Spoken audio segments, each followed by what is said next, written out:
info menarikku. Saat ini saya sedang berada di GG Cafe yang bisa dibilang saat ini sedang ada kegiatan kuliah umum bersama jurnalis. Nah, kali ini dihadiri oleh salah satu jurnalis yaitu Bapak Muhammad Hasanuddin SPD yang dilaksanakan oleh Bapak Haryadi, Magister Pendidikan selaku dosen pengampu mata kuliah jurnalistik.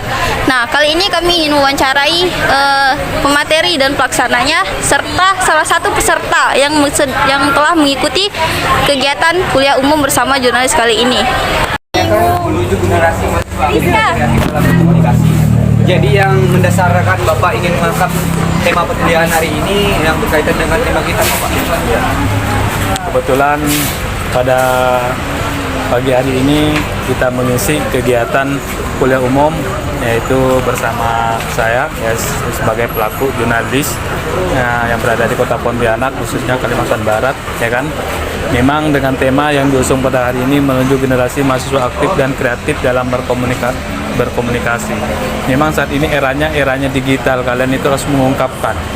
Dimana mengungkapkan itu tidak harus melalui lisan, melainkan kalian bisa juga berkreatif melalui platform-platform yang sudah beredar di media sosial tentunya ya kan. Kalau kalian belum mempunyai platform-platform yang ada gitu kan. Nah, tentunya dalam hal ini kegiatan ini mengasah karena kalian mengambil mata kuliah jurnalistik. Nah, di sini kesempatan kalian bagaimana menjadi seorang jurnalis dan menulis sebuah berita yang baik dan benar, serta bagaimana juga menjadi jurnalis sesuai dengan kaidah-kaidah jurnalistik begitu.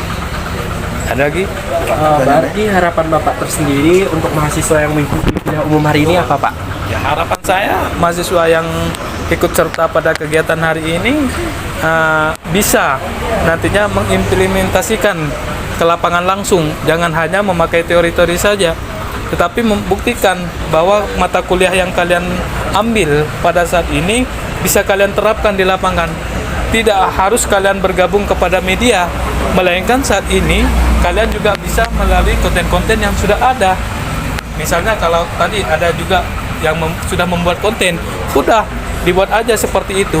Tinggal kalian kreatif, kan sesuai dengan mahasiswa aktif dan kreatif. Mahasiswa itu memang harus aktif, peka, kreatif itu wajib. Karena sekarang udah zamannya berkreatif. Nah, ini kesempatan kalian untuk bagaimana memanfaatkan digitalisasi. Jangan sampai digitalisasi ini kalian hanya sebagai penonton. Ya, kalian hanya sebagai penikmat, tapi bukan pelaku. Kalau bisa kalian sebagai pelakunya. Jangan hanya sebagai penonton dan penikmat. Kan kalian udah mengambil nih mata kuliahnya. Tinggal kalian membuat kreatif untuk lebih aktif. Baik media sosial, ingat sesuai dengan kaidah-kaidah jurnalistik yang kalian pelajari. Jangan sampai tidak meng-cross-check terlebih dahulu. Saring dulu berita-beritanya, ya kan? Jangan yang hoak-hoak kalian tampilkan. Karena kalau berkaitan dengan yang hoak-hoak itu ada undang-undangnya tersendiri, yaitu Undang-Undang ITE. Oke, Pak, ini terkait untuk tips bagi kita semua, bagaimana sih cara Bapak bisa membangun relasi dan sampai Bapak bisa menjadi seperti sekarang ini? Relasi tentu ketika kita berada di lapangan itu akan terbentuk sendirinya. Ketika kalian aktif menjadi seorang jurnalis, dan itu akan mengikuti tersendirinya. Bagaimana bersentuhan langsung dengan seorang pemerintahan, seorang orang penting, ya kan? Di situ kan itulah kesempatan seorang jurnalis. Ketika kalian menjadi seorang jurnalis, karena kalian akan bertemu langsung, mau tidak mau ketika kalian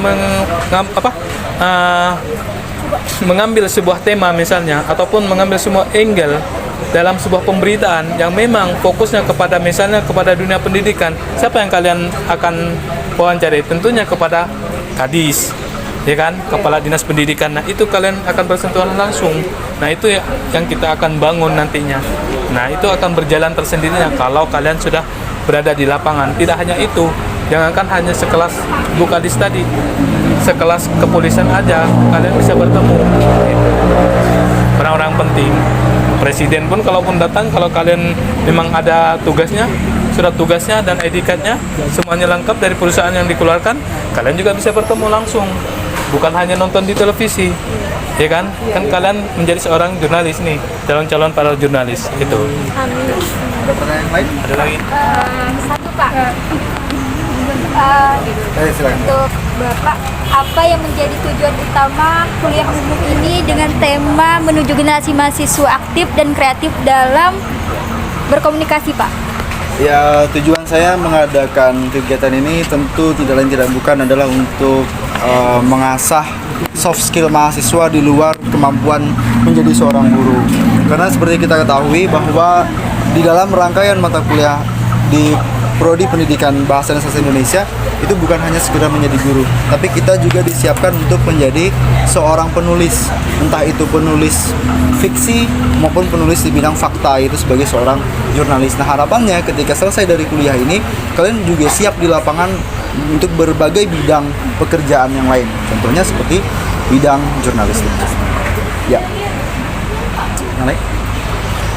Baik Kak, sekali. Ini kan eranya generasi Gen Z kan, eranya digitalisasi. Jadi untuk generasi muda, terutama generasi muda, apa yang perlu dipersiapkan untuk mengantisipasi generasi Gen Z ke depannya untuk peluang-peluang usaha generasi muda di bidang konten kreator dan bidang digitalisasi apa kira-kira Pak? Ya tentunya dalam hal ini sebagai seorang Gen Z, generasi Gen Z, ya kan, harus lebih aktif, peka terhadap hal ini. Jangan sampai hal ini menjadi seorang penonton, jangan sampai hal ini menjadi seorang penikmat. Siapa yang menghasilkan, siapa yang mengambil sebuah hasil daripada itu? Kan bukan kalian sebagai penonton, kalian sebagai penikmat. Yang menjadi penghasilan itu ya pembuat, pelaku, ya kan? Tidak mungkin sebagai penonton itu bisa mendapat penghasilan di situ, ya pelaku dong. Nah, tentunya harapan saya dengan hal ini kepada Gen Z ini ya peka terhadap hal ini, digitalisasi. Karena mau tidak mau, suka tidak suka, yang namanya digitalisasi akan terus berkembang, baik secara detik, per jam maupun per hari. Itu akan berubah-ubah. Apalagi saat ini kan setahu saya yang lagi gencar-gencar adalah Facebook Pro, ya kan? Ini bukan hanya sekedar promosi, itu banyak konten-konten yang bisa menghasilkan, juga TikTok. Nah, setelah intinya daripada itu, kalian itu tidak hanya mencari sebuah berita, kalian itu bagaimana membrandingkan diri kalian. Banyak kok artis-artis lewat media sosial, betul nggak? Ya. Tinggal kalian aja bagaimana peluang-peluang ini kalian itu aplikasikan. Kan kalian sudah belajar nih berkaitan dengan ada mata kuliahnya jurnalistik. Itu momen-momen itu yang kalian harus ambil. Kalau mau, udah terjun ke lapangan sama-sama gitu. Kita sama-sama membuat menjadi pelakunya. Jangan sampai ya penikmat terus tiap hari habis-habiskan kota. Bisa menjadi menguntungkan diri kita sendiri. Iya. Untuk apa kalau kita sebagai, saya udah hampir puluhan tahun bekerja seperti ini, ya kan? Memanfaatkan lah ibaratnya. Memanfaatkan ya digitalisasi gitu kan. Ya tinggal kalau misalnya kalau sudah banyak follower apa segala macam, ya kan sekarang kan yang ditakuti apa? Hah? Follower, di mana banyak follower, di mana banyak view, di situ kekuatan kalian. Ya, ini bukan nakut-nakutin, tapi hal itu kalau sudah viral gimana? Nah, ini seperti itu. Seperti kalian melihat mungkin di media-media sosial yang sudah beredar kan seperti itu. Itu sih. Ya harapan saya sih kalian harus berkolaborasi nih untuk menyatukan bagaimana hal ini menjadi besar. Baik, kali ini saya sudah bersama salah satu peserta kegiatan kuliah umum bersama jurnalis. Nah, boleh tahu ini dengan siapa? Nama saya Ria Natasha dari kelas A sore program studi pendidikan bahasa dan sastra Indonesia. Baik, setelah pemaparan materi kali ini, apa ilmu yang kakak dapat setelah mengikuti kegiatan kuliah umum bersama jurnalis kali ini nih? Dengan saya mengikuti kuliah umum pada hari ini, saya mendapatkan banyak sekali informasi. Yang pertama, saya bisa membuat video sesuai dengan tata cara pembuatan wawancara lainnya. Yang kedua, saya bisa membuat blog yang sesuai diinformasikan oleh jurnalistik yang diinformasikan tadi. Yang ketiga, saya bisa menyusun kata-kata yang diinformasikan oleh dua narasumber tadi. Baik nih, terakhir nih ya Kak, apa pesan dan kesan selama mengikuti kegiatan kali ini nih? Kesan dan pesan saya, yang pertama, saya mendapatkan banyak informasi. Yang kedua, bisa berkumpul dengan teman, tidak hanya teman kelas A sore, tetapi juga teman kelas A pagi. Meskipun dengan ruangan terbuka, tetapi cukup panas suasananya ya. Baik, itulah beberapa wawancara yang telah kami lakukan. Kami Info Menarikku pamit undur diri. Terima kasih.